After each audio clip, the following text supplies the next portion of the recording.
So this last part, which is not going to take the whole time we had scheduled for it, hopefully, we thought we would have a bit of a roundtable to discuss also with you some of the key questions and implications that had arisen out of the presentations and the research. And there are two of them initially that we have thought about. One was the impact of dating apps on users' well-being, both in terms of loneliness, but also in terms of risk and emotional well-being, and the responsibilities and the steps that apps can make to improve that or to take responsibility for that. But also the extent to which we can see harassment and hate speech and discrimination on those online spaces. And what can we do as social scientists and other scholars to provide potential ideas and suggest ideas to tackle that.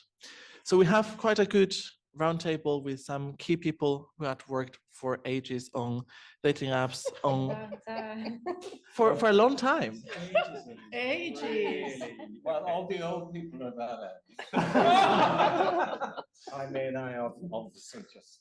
And sexuality and discrimination and stigma and intimacy and sex and intimacy as well. So we thought we could. What? Yeah. So we thought we could have, but we also would welcome all of you, your ideas and your suggestions. So, but before that, it might be a good idea to introduce people, just to say your names and where you come from. Sharif. Hello, I'm Sharif from Fordham University, and I'll say all the way from New York, apparently. I'm Susanna Paasonen. I'm from University of Turku, which is in Finland. All the way from Finland. Hi, everyone. My name is Tom Carpino, and I'm from Johns Hopkins University, which is in Baltimore. Do we present ourselves again? Yeah, go ahead. Hi, I'm Neta. I'm from the University of Manchester and now working also for the University of Salford. And I'm Jaime from the University of Edinburgh.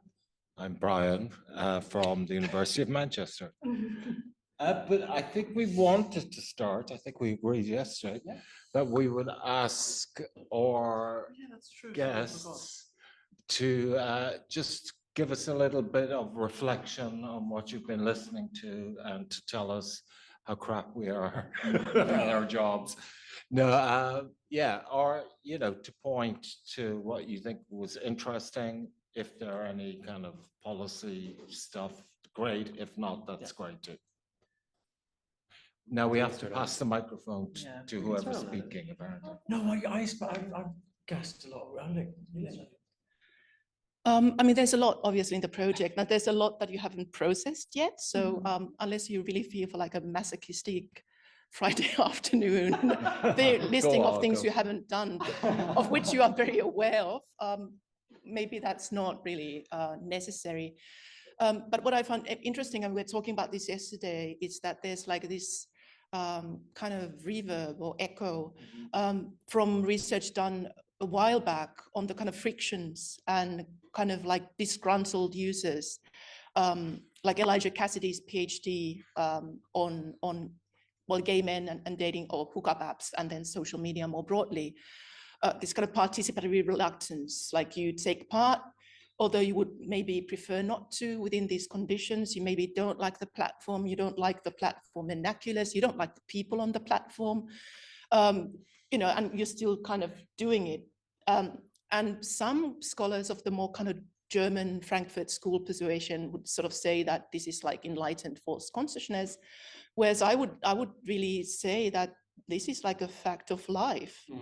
I'm thinking of Lauren Belland's last book on inconvenience, and basically the argument that we can't have the social, there is no social, we can't be in relation to one another in any shape or form without being inconvenient to one another in some way, that friction is part of sociality. It's part of sexual connecting, but it's also part of just society and how it works. So then there's a question, like what are the particular frictions on these platforms? And they're not going to be the same across the platforms because you've studied, or the people you've engaged with, you know, are using so many different platforms, and they're going to be different, but also similarities do kind of emerge. And then there's a question that I would be kind of personally interested is in how, when we're thinking about the kind of importance or value or kind of whatever of hookup apps or dating apps, is how they fit into people's personal social media ecologies, into their platformed existence. Like, you know, what are the apps that they use, because they might be multiple ones. How does their existence on something like Scruff relate to their existence on something like TikTok? Do these kind of social networks overlap? How do sexual identities become expressed, and on what platforms it's possible to express them?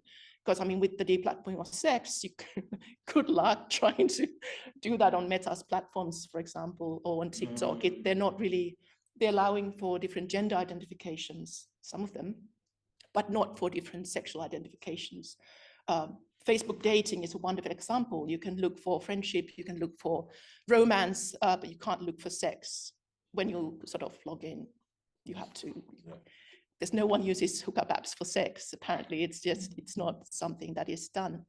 I mean, I've spent the last few years with Jenny Sundén and Katrin Tidenberg thinking about the value of sexuality in sociality, and how social media tries to oust sexuality from sociality with the deplatforming of sex, which is not just the deplatforming of nudity, it's also deplatforming of sexual communication, information resources, you name it. And we've been interested in these kind of pockets where sexual experimentation happens, and then how people in these pockets understand, let's say, notion of risk, when the notion of risk becomes detached from sexuality. Whereas on leading social media platforms, it's really the sexual becomes risk, kind of linked with risk and potential harm. So, and I'll end soon, but I mean, there's one thing, which is in terms of moderation and what we can do and what we can recommend. I am a strong promoter for opt-in options on any platform. So people on a hookup app might just be looking for sex. And people who are into dick, and I know there are people who are into dick, might also enjoy pictures of dick. So rather than understanding, for example, all dick pic sending as something that must be ousted in the name of safety, you could opt in to seeing a bit of dick now and there, rather than doing that as a kind of decision that is done for the best of the safety of all users. So more kind of opt-in options into the kinds of sociality that you are willing to embrace on those platforms, I think would make people happier, and it really wouldn't compromise, I think, anyone's safety in any way that is meaningful. So also to understand sexual rights in the positive sense, the right to experiment, the right to enjoy, not just the right not to be harassed, which is important, but it's not the whole picture. Okay, that was a lot. That's great. Thank you. Sharif, is it okay if I go next? Okay. So just a few quick reflections. Also, is this being recorded? Yes. Okay. You're on record now. Yeah, it's gonna be just that. Recorded internally. Yeah. Okay, cool. So it matters. So as far as like a quick reflection of what you were saying, I'm thinking about like my own like use of Grindr and different apps, hookup apps, dating apps, whatever you want to call them. Sorry, dating apps. And I think that if there was an option, like with Facebook, like you have a request, you know, to send a message, like that's something that could easily be done right before just receiving pictures. There are a lot of applications that are very sex heavy, like Sniffies, for example, which I've also used. And like that's lots of explicit content. You go to that website knowing that that's what you're getting. When you're looking at profiles that are public on Grindr, those are not directly explicit. Like you might see a butt picture, like you can now on Instagram, also with X or Twitter, like there are moderations that exist so that you're not just seeing everything unless you sort of allow yourself to see explicit stuff. So why is it with certain apps like Grindr, for example, that you can just send people things, even if on your profile that says like, yes, I'm willing to accept photos, a lot of people say no, but then they'll still be getting sent stuff. So I guess that's like my personal reflection. And also how I operate on Grindr linked to you know, my porn Twitter, that's different. And I don't put that on, you know, my academic stuff or my Hinge, for example, and like just having like very different lives. So I think how we present ourselves in different spaces is a very important consideration, and how I navigate for relationships in different spaces is very different. I'm not going on Grindr for a relationship, but I'm probably not finding a kinky enough guy for me on Hinge. So there's, I think, that weird disconnect, or like sex positive enough guy on Hinge. But maybe that's, again, my biases or stereotypes that I have about certain apps. I'll be quick. And then the last thing I'll say is just reflecting on what you were saying, Neta, as well as what you were saying, Sharif, as far as like the slow, not slow burn, but the slow intimacy. And then you mentioned a quick fleeting glance, even in a supermarket, as an example of intimacy. And I thought that that was really powerful in comparing the two. Sorry, I'm speaking fast also, by the way. But it's just the vast ocean of what intimacy can look like, I think, is very important to recognize and name. Just like there's all types of relationships, as was mentioned before, there could be, you know, relationships with AI as well. I think that our understandings of what intimacy and relationships are going to continue to evolve as society evolves. That's my bit. First of all, thank you again for inviting me, and I think I speak on behalf of the rest of the advisory panel. It's been, Thank you, Sharif. you know, just want to show them up there. I'm the one that says thank you. No, no, thank you. I think we've all found it so illuminating, and I genuinely think that we're really excited to see kind of what else comes out of the project, although a lot has been produced already. I want to pick up on one thing that Susanna said, and she was talking about friction and inconvenience, and I think this is really important because, and you know, per ballon, you know, inconvenience is a part of the social. But here's the thing. So don't judge me, and this is internal only. I do work for Meta. Okay, I am on a panel of quote experts, and we're brought in to sense check and you know, try and, you know, evil. We all find out that we're actually all working for Facebook.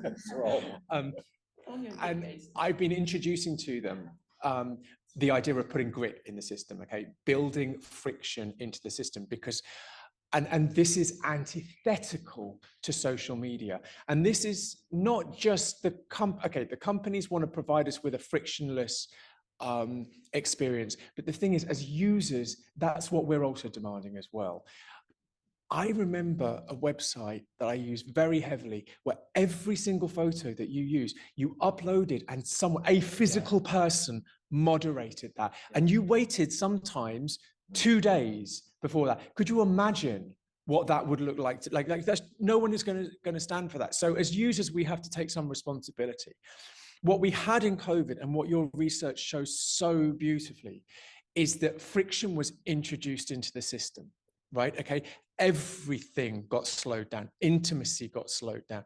And then you start to look at some of the data that you have and the ways in which that friction starts to create other forms of socializing, right? Okay, even if it's just one-to-one, it's not, you know, because it could not be organized according to those normative gender patterns, you know, there was this idea, and we couldn't meet, you know, there was this idea that actually it was kind of almost like an experiment in that respect. And I think that is something really powerful about your data and your research, is that it captures that moment of what happens when grit is thrown into the system, and we see how that kind of operates.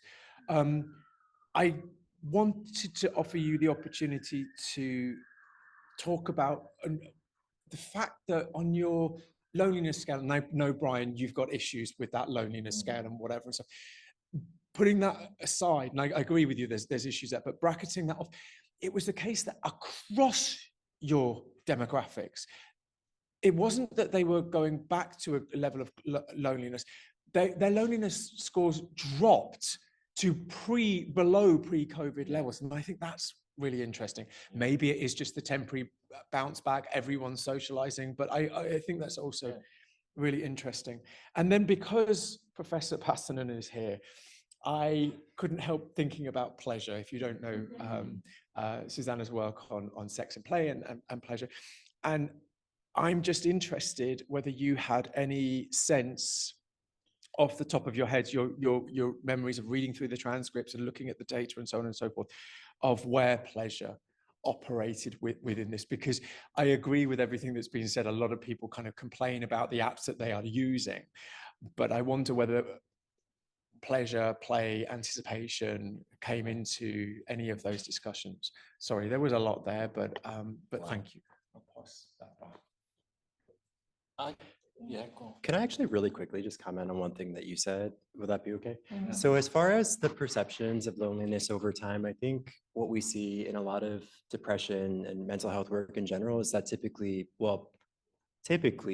as people are aging, we see like that there's less depression actually among people like as they age. And I wonder if people are just generally as they're aging and reflecting on, 5 years ago, 10 years ago, their perceptions of like their social connectedness now might be better than it was back then. And I'd be Because it's so their perception of the social connection.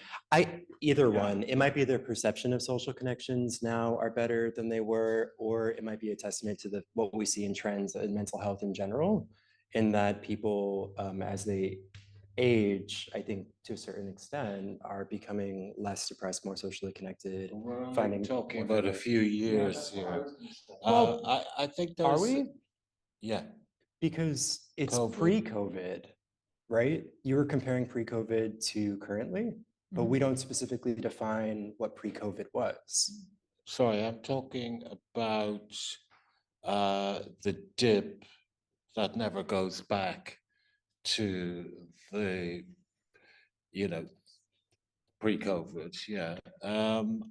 Right. Yeah, so, I mean, I'm not sure. I'm not, I would find it difficult to see that in terms of the aging process. Yeah.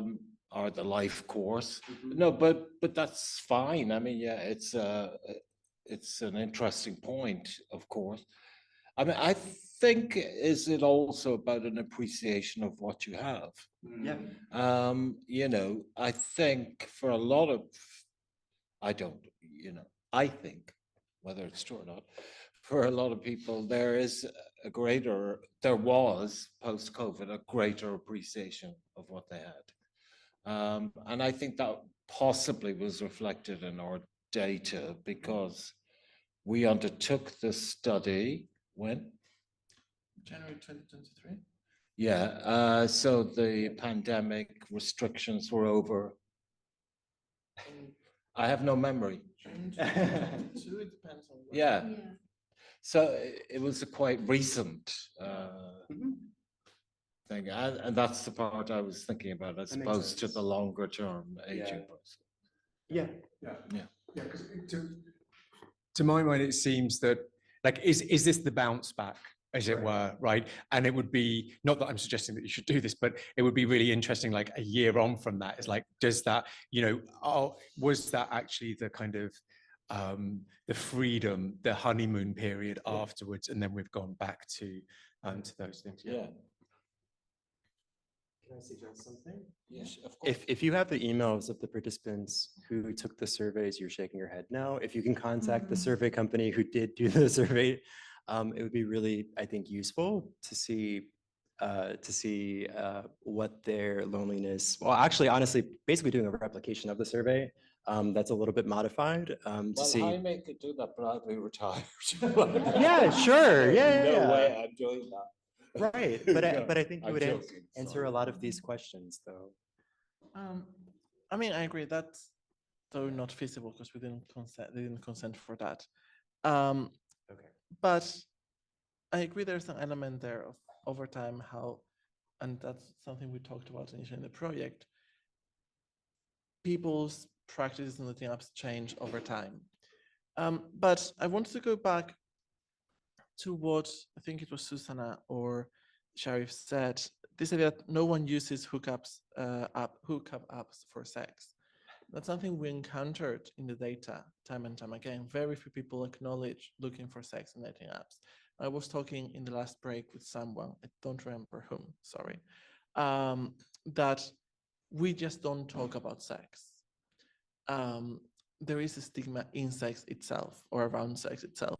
So I think a lot of these conversations around the right to pleasure and the extent to which we are precluding that right for the sake of preventing risk are very difficult to have when we don't have conversations about sex to begin with. Well, can I say something No. there? No. Okay, you can. I mean, I haven't found that to be true. I mean, I've done hundreds of interviews and about sex, and people will talk about sex. If you ask them, they'll be much more reluctant to talk about money than they are to talk about sex, about their money. I think this is a point at which our interview profiles or our interview schedules, we didn't encourage that kind of talk. I can't think of a question that we asked, you know, we developed that together, Jaime and I, and, you know. So I think we didn't explore pleasure. And so it would be very difficult to say, you know, pleasure isn't there in the way you framed it. Yeah, it's a really good question.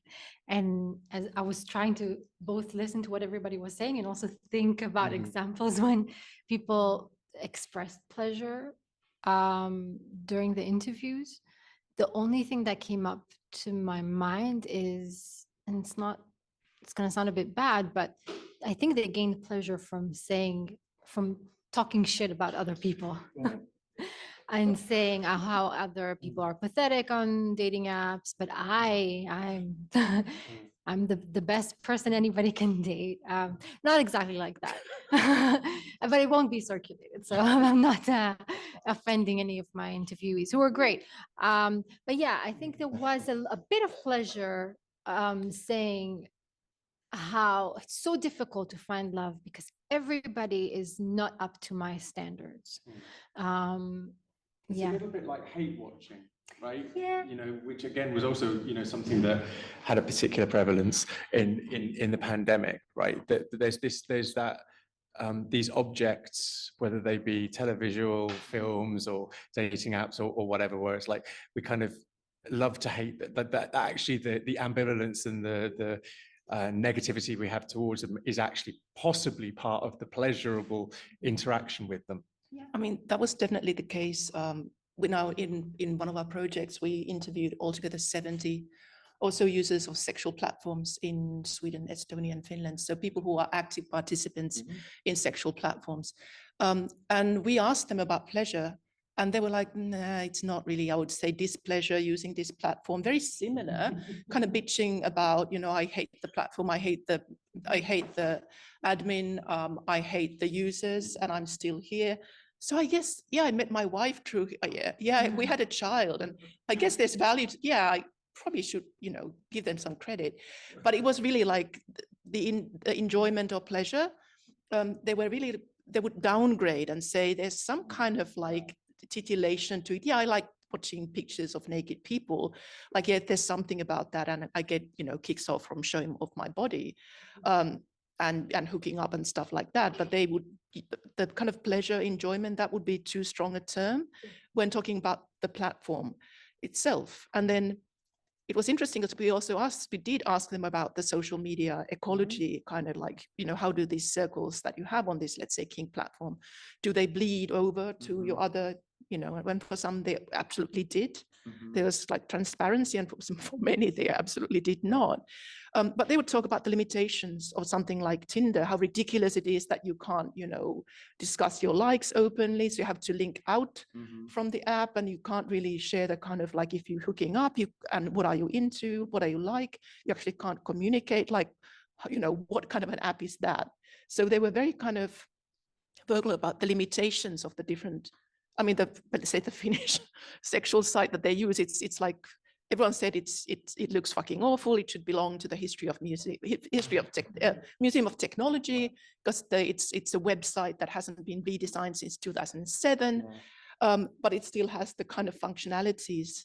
So they hate the platform, but you can do stuff that you can't do on many other platforms.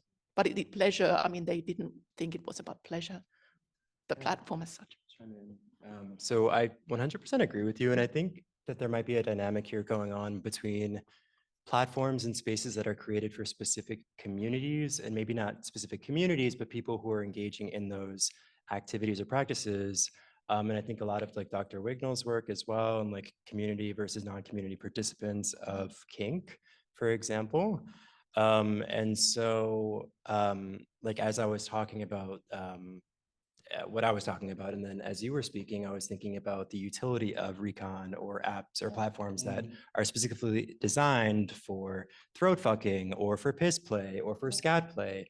Like, and I'm sure the pleasure that you would find and the pleasure from those experiences and connections might be more meaningful versus just generalized apps. But again, where it's so much more difficult because there are no tags, there are no labels to identify, because they're either not appropriate, or we kind of check ourselves to be like, okay, well, that's like, if I see shirtless pictures or like very explicit pictures on Tinder, like I might be okay with that, but a lot of other people, you know, looking for a meaningful relationship probably are not going to swipe on that because they have a perceived conception about what that app is being used for.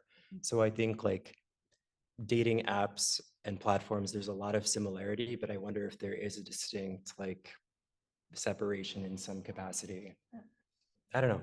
I mean, there's a reason why kink and fetish communities are organized around, you know, classic websites, and it's because of the app stores, right? Like, you know, that's the plain and simple thing is that where it was once MasterCard that was determining whether there was porn in the hotel room or not, because of various, you know, whoever owns MasterCard at the particular time.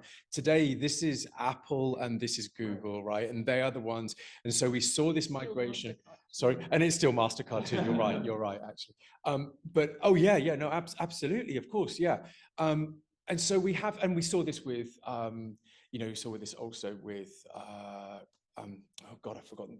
There was another one where we see this clamping down, you know, and incredibly conservative understandings of what should be allowed on your smartphone or not. And so actually it was, you know, the play, you know, sites like Recon, and Ben Light has talked about this previously, you know, with, you know, they can't be on these particular sites, but as a result, actually the affordances that come from, you know, like mobile HTML as opposed to using an app and so on and so forth, actually allows for certain content and also certain functionality, which you just can't have on an app. Sorry, did you want to? I mean, maybe we could open it up in terms of those kinds of, well, say anything you want to say, basically. I genuinely good. I'll come to you in a second. But just to preempt, if we're going to talk about policy, it's interesting that policy per se is not very good at dealing with radically diverse challenges. So policy per se is like, you know, blanket, you know, recommendations, so on and so forth. And that's kind of something I think about. Now, the other thing is one can advocate for policy changes amongst dating apps themselves, which does, you know, so that's another thing. But yeah, actually, I have an open question. Sure. In terms of the moving to the kind of pay models, as opposed to sort of trading of user data, is there a connection with GDPR and the way it's been implemented in terms of like it's made that kind of revenue model unviable in the EU, which is sort of a big market area? It is, because Tinder currently are under review in Ireland. I was saying yesterday for they stand to lose 60 million if they have been selling data, and there are other examples, positive singles, and other ones we talked about. Yes, was a grinder. So yeah, there have been cases where in the States as well as here, where personal data has been used and has been sold on. I don't think it's viable for them. They start to lose so much money. Because Meta is also in trouble. I mean, all the data giants, because one thing that GDPR does, it sort of bans the sharing of EU citizens' user data outside of EU, which of course then clamps the whole model. So in that sense, it's not surprising that they're scrambling for other solutions, but then the fact that users will get kind of disenchanted with the model when they have to pay too much, it's sort of part of it's a part of the bargain. Well, it means that their profits. It's interesting that Bumble has never been in profit, but it's still, its turnover of 1 billion is still an attractive proposition for investors. I mean, Pornhub doesn't really make much money from showing porn. They make money out of user data. Yeah. So I think Liam had a question. Well, should we pass Yes, we need to pass that. Thank you. It was kind of just expanding on Sharif's point in terms of the power of the app stores and the platforms that these things can be shown on. We're talking about individuals' motivations for these different apps, and it's not a dating app, it's not a hookup app, etc. The language that these different platforms need to use, it has to be dating. So Tinder is, swipe your something, and a focus on the gamification of it. For other kind of platforms, it's find your partner, meet your match, etc. Whereas the platforms where they don't go through the app store and they use kind of web-based browser apps. I think Square's back in the day was log on to get off. I think Recon's is find your tribe or something like that. So I think it's important to recognize the influence of that language and of that framing on what people will go to these platforms for. The next step is, once you've been on these platforms, you work out, oh, these are the norms. This is what the platform is actually for, which is why, say on Grindr, seeing a dick pic, I expect that it's Grindr. And it's even kind of a common thing when you were talking about pleasure and just like bringing down the apps. It's like, what are you on the app for? Well, obviously it's Grindr, so you can't expect too much and that kind of stuff. The people who know, they know. Whereas the people who go to these websites and go to the platforms, etc., without this kind of prior knowledge, when they receive these types of things, always say, "Oh my God, I thought this was for dating because that's what it says. Why am I getting offers for hookups?" I think it's important to recognize the narratives of the websites, because of the restrictions, will impact user interactions and motivations. But I think really, really quickly is that a lot of the apps aren't even marketed as dating apps. They're advertised as networking, right? Or social, right? So I think that there's another layer even there as well.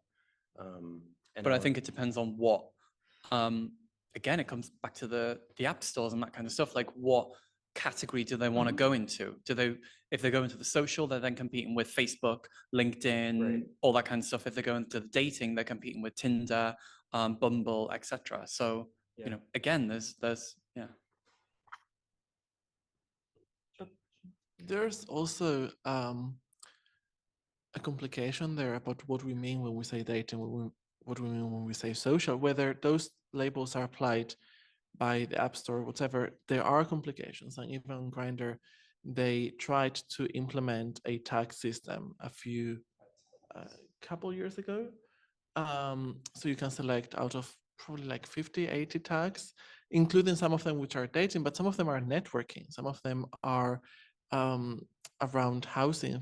So there is a not insignificant part of users who I think resist some of the platforms' intent and use it for other purposes. And we've all seen people on Grindr and in other platforms looking for a room, looking for a roommate. looking for drugs. So there is a lot, and this is something that I somewhat missed from Sharif's talk. Sorry, I don't mean to dish you. But there is, as much as there has been a move towards platformization, there has been resistance on the part of users, and they have tried to do things in the apps that sometimes haven't been successful, but sometimes they have, and using them in ways that they were not intentional, designed for. So there's also something we have to acknowledge, that the language we use cannot only be the language of the App Store or the platforms. We may need to think about how people make sense of those terms.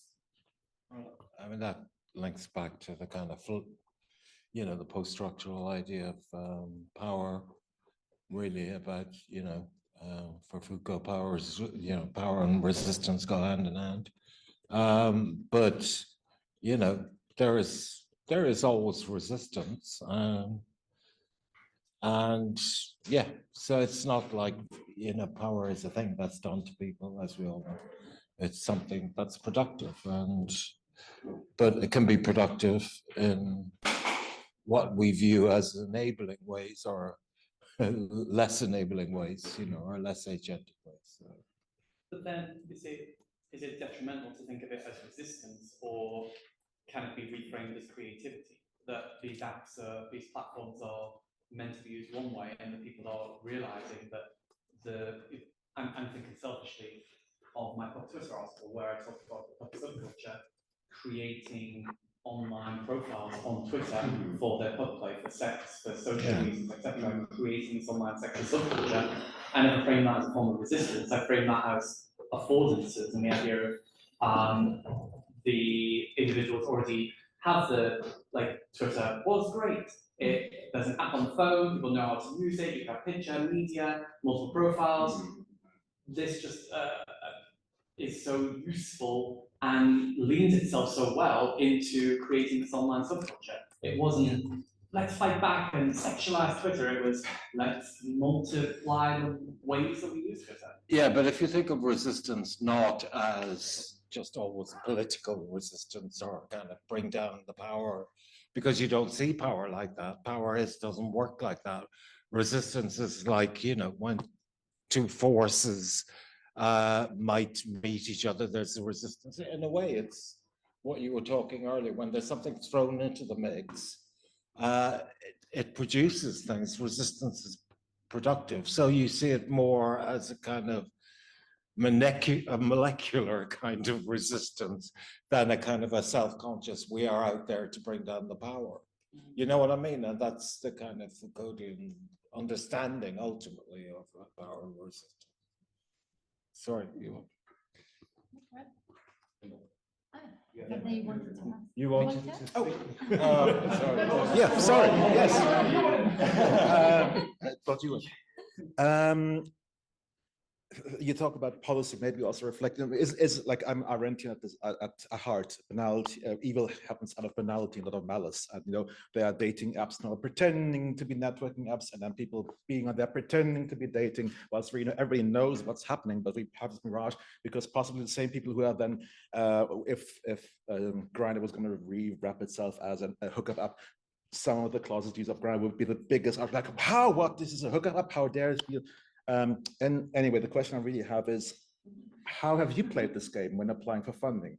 Have you declared this as exploring, I forgot the title of your research project, but are you not playing the same game in a way? And how can do we want to emancipate ourselves from these, double tongue speak, or is it actually a safe space where creativity can happen? Because it's a wide range of things we can really do once we have the funding, because that's how our industries work. Whoever wants to. Are you talking about research funding? For example, like we're doing the same thing. When I apply funding where I want to do something really interesting, I need to wrap it into whatever the bid is calling for, using the buzzwords that are currently getting the money, AI or blockchain. We are subject to the same processes. How have you negotiated that in this project? Well, in a pragmatic way. Yeah. That's the answer. I mean, I'm not so sure if you're asking how did we negotiate the funding of this in this context and so on. Yeah, well, you know, I mean, I think we did put resilience in there as a, hey, that sounds nice. But we also, you know, we're thinking fairly immediately of a shift away from psychological models of resistance, which are dominant, to more social ways of thinking about that. I mean, there's a degree of you play the game,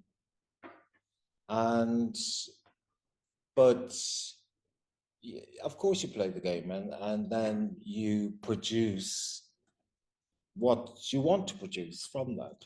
You know, no one is going to be chasing you up saying, oh, you wrote this, or you did that, or you analyzed it this way, whatever. That's how we play it, I think.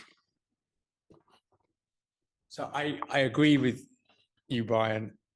And I think that actually it's a really interesting parallel between kind of the stuff that the creativity or resistance or however we might frame it on something like a dating app, and then also the kind of stuff that, you know, everyone's playing the game.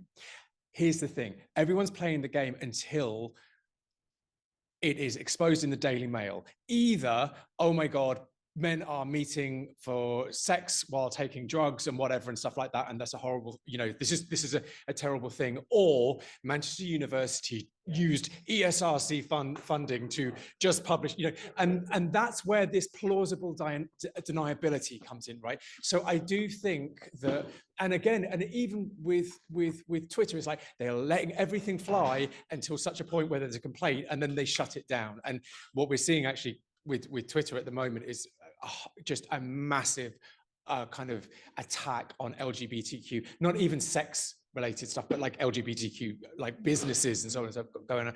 But so there's this kind of interesting kind of like tactical work, you know, to kind of think about it from a kind of from Deserto's perspective, is like that kind of, we're playing the tactic, everyone knows that that's what's going on, but we also know that when shit hits the fan, as it were, you know, the big dogs will say, well, we never funded that, or we never approved that. So there's this kind of, I like that idea of a mirage. Everyone's pretending until, but it still leaves certain, we're left a little bit high and dry, like when it quote goes wrong or something like that, you know. But I think it's an interesting parallel. Yeah, I mean, I would say it really depends on the scale of funding, like how much money, what kind of a pot of money that is, and who's giving out the money. So in the past 8 years or so, I've been involved in 3 projects and PI of 2. So the Finnish Academy funded a project on sex and play and pleasure. Good on them. A Swedish Baltic Sea region studies thing funded our sexual platforms thing. Good on them. The kind of policy-oriented Strategic Research Council, and that's a big pot of money, funded a project within which we can do bits of the sex research, but we're also we're interviewing long-term unemployed and doing like multiple groups of people, which then means that the self-identified perverts are, they're one group among like social media influencers or politicians, and then that's legit. But of course, I'm in the Nordic context and we don't get Daily Mail. Yeah. I get journalists asking for my expertise on whether, you know, tits on the stage of an opera are porn or not. And they're very interested in hearing my opinions on OnlyFans. But it's not that kind of a publicity. So it's also about like where the funding is that allows for things. Okay. I was just gonna say, I think like also in the context that this was COVID funding, right? Like a lot of the money that came for this project was because of the COVID pandemic. I mean, I think like in the context of framing it as a viral safety or, you know, like I think that's a big part of it. I'm not saying it's unimportant, but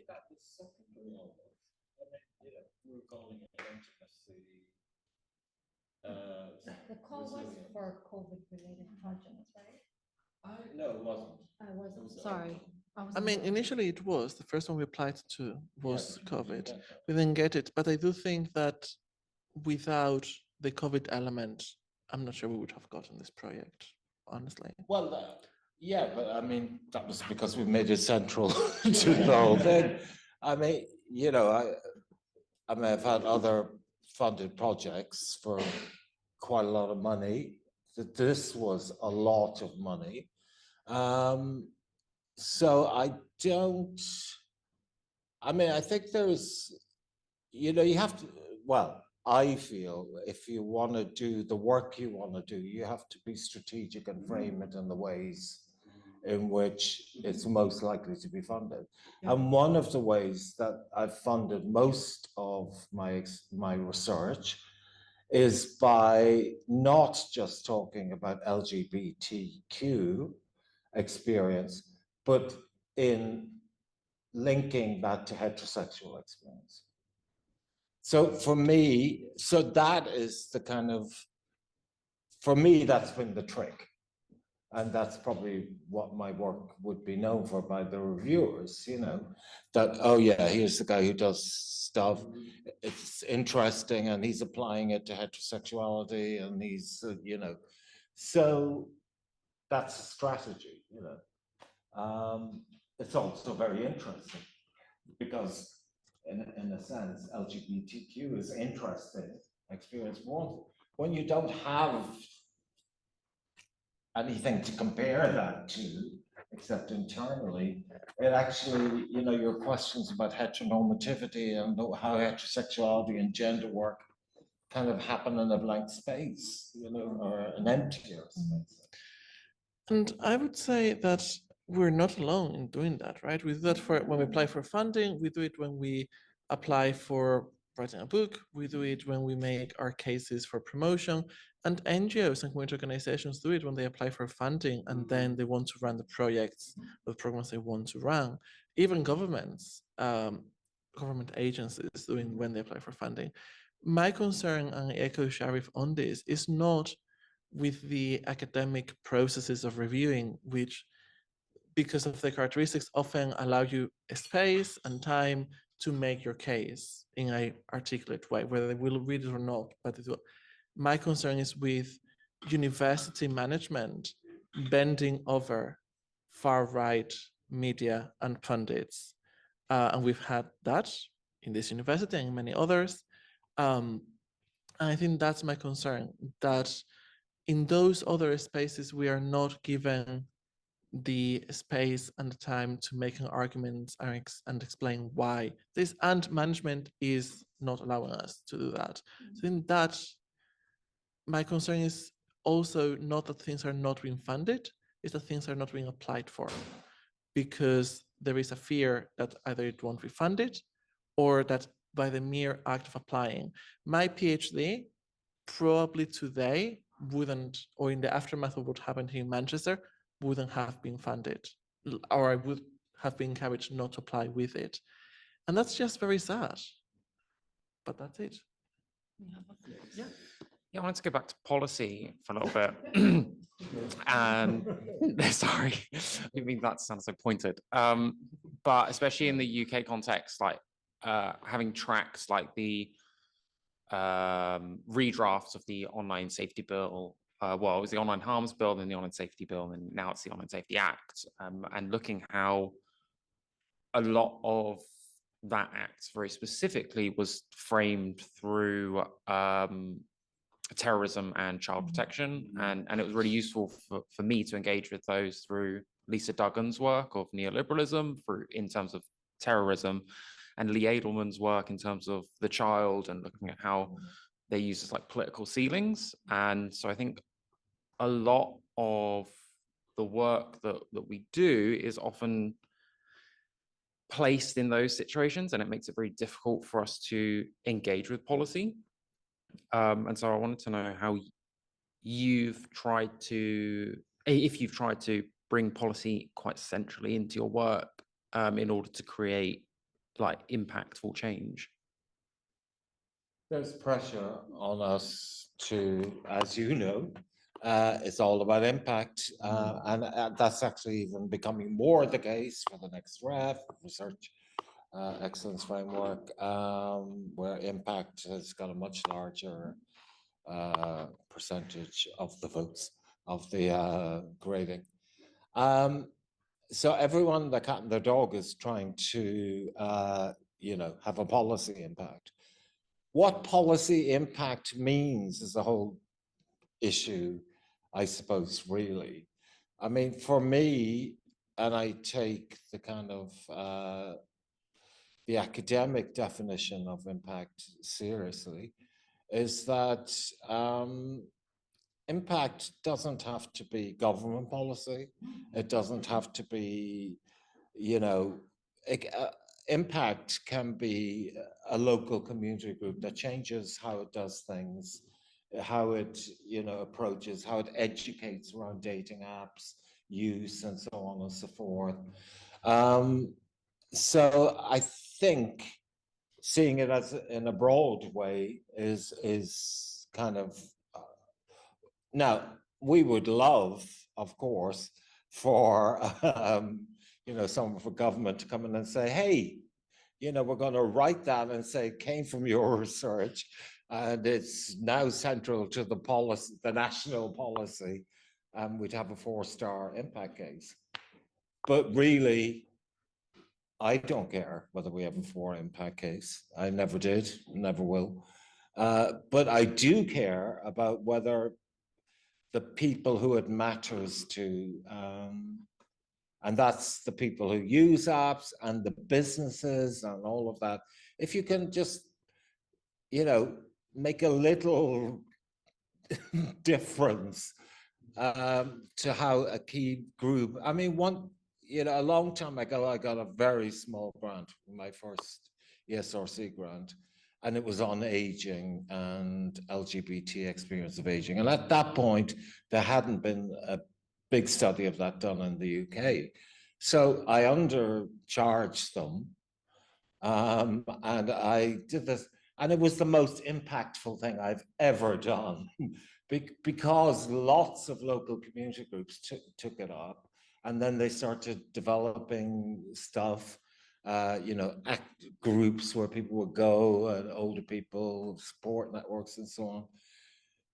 So that was just impact by me going around saying, "Oh, I did this," yeah, and that, to me, that's policy. But I know we have bigger ambitions. Jaime has bigger. No, I'm joking. I mean, I think I have a profound fundamental problem with impact because I think it's a way of excluding early career researchers from the ref. Having impact takes years, if not decades, because it's not just about the research that you produce, it's about your authority, it's about being invited to rooms and to conversations where your expertise on the topic isn't as relevant as your expertise on the systems that produce research and that implement research. And with very few exceptions, it's very rare for a piece of research to have a massive direct impact immediately. It takes years, it takes building connections with community groups, it takes building connections with policy. And we don't talk about that when we talk about impact. We don't talk about the fact that when you get impact funding, most often it only covers your expenses and not your salary. And if you're in a fixed term contract, you don't have the time to do that impact work. We don't talk that PhD students don't have the time to engage with policymakers because they are busy doing classes, marking, and writing the dissertation. So this is just my rant that I think the whole language around impact is profoundly flawed. And it's essentially ignoring the fact that the groups that would most or should most engage with policy and with communities are being excluded from it. But yeah. What's the policy question? What was the policy question? Well, it was mostly how, because that specific piece of policy is quite significantly damaging, and it's been taken as that across the board pretty much, I think. And it's looking at a lot of policy previously had been implementing policy, but actually in terms of digital dating apps, now it feels like it's repealing some policy in terms of that specific piece? It's concerning, and I think it goes to what I said before you contradicted me, that we don't talk Sorry. that we don't talk about sex. I don't think we talk about sex. I knew that hurts you. I don't think we talk about sex. We may talk about sex in interviews, but as a society, we don't talk. We talk about sexual health. We talk about sexual risks, but we don't talk about sex itself. Recently in Spain, very much like here, there was a law passed by a socialist progressive coalition government that asked or that made it so that in order to access pornography, you'd had to use your ID, download an app, get a number of logins per month that you could renew. It was a whole thing. The issue is that pornography is the only source of sex education, however bad it is, that most young people are getting, because we are protecting them by shielding them from everything, but we're not giving them sex ed. The problem with pornography is not that young people are watching, is that we are not teaching them how to watch it, is that we're not giving them any other sources. And I think that that's a problem, that we don't actually talk. And I think Susanna has in the Sexist Playbook a fabulous chapter about young people using chat rooms and kind of sexting. And I think there's a sentence in which you say that it can be risky, but we cannot approach it as inherently risky. And these people don't experience it as inherently risky. I think that's a problem. We are not willing to talk about that. We are not willing, any of us, to, or I mean, very rarely do we write personally about my own experiences on dating apps openly, or as openly as I could write about them. Because there are, as a society, as a community, we don't talk about sex in that way. And I think that's the problem. That's what makes it very difficult to have actual policy conversations, because there's so many unsaid things, unspeakable topics, that we can talk about them. I think there's a lot of sentiments that I share, like among what was just said. No, it's true. Particularly among the fact that impact can take time. I think, like, as an optimist and someone who like fundamentally believes that like everyone's research is important and can make an impact, like I don't want to disempower people who are young investigators to think that their research is unimportant and can't make an impact. Like throughout my while I was before my PhD, I had a lot of ideas on what should be done with COVID, for example. Couldn't do anything because I felt like I didn't have any power, positional power. I think, you know, we are in these systems where, you know, the more senior you get, the more people will listen to you. I do believe that, but I do fundamentally believe that regardless of where you are in your career, you can make fundamental change. And we're working together on a commentary piece for The Lancet and about including intimacy into global health security and trying to bring these concepts of connectedness and relationships and sex fundamentally into a broader conversation about what, you know, health security is. I mean, I do think that having conversations with a lot of people who are in their PhDs here are doing really amazing work. You know, people who are working on their master's programs and thinking about doing PhDs. And I just want to echo like my sentiments that I think that all of our work fundamentally is important. And like part of it is, like you said, how we package it and how we spin it. But I think part of it is just fundamentally believing that what we are doing is important, so we don't go into this existential dread of like, is my career even, you know, what have I done? You know, what am I doing? And I looked at you because I respect the both of you, but I greatly, and I appreciate. What have we done? No. But conversations that we've had about the amazing flexibility that we have as researchers and as academics to pursue what we're interested in and passionate about so that we can make change by having these conversations, by producing leaflets, by producing the videos that you've created and educating the community. I think that there's a lot of ways to educate and impact and raise awareness that may not look like the same thing for everyone. Yes, please. Sorry.